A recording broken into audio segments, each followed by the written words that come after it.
Ողջույն, եթերում զնգլիկ ռադիոն է։ Մենք Հյուսիսային դպրոցի 2-3 դասարանի սովորողներն ենք։ Եթերը գարնանային է։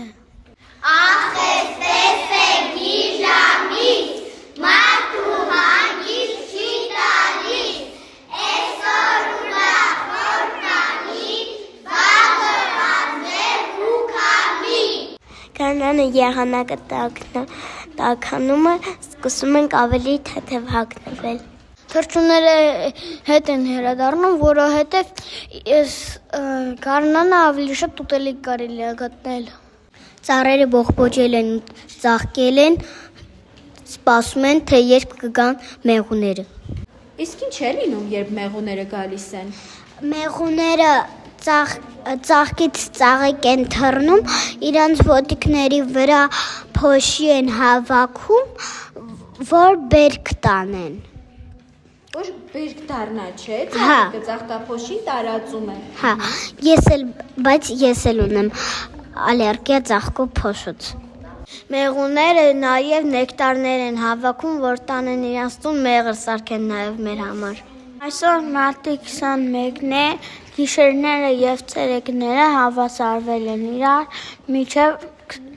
սեպտեմբերի 23։ Իսկ դուք գիտեք, որ հնում մարդիկ հենց այս օրն էին նշում նոր տարին։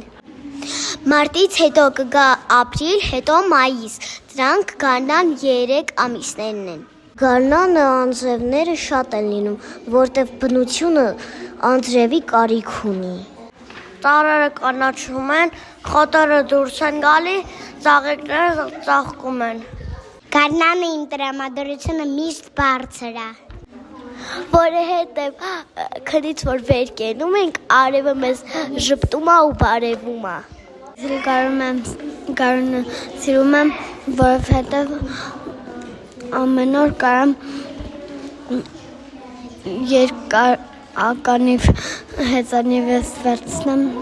դուրսը քշեմ։ Ես սիրում եմ գարնը, որովհետև մայրիկների և աղջիկների տոնն է։ Ես սպասում եմ գարնանը, որ բնության մեջ շատ ճամփորդենք։ Ես էլ գարնանը շատ եմ սիրում, որ լիքը ծաղիկներ հավաքեմ ու մամայիս նվիրեմ։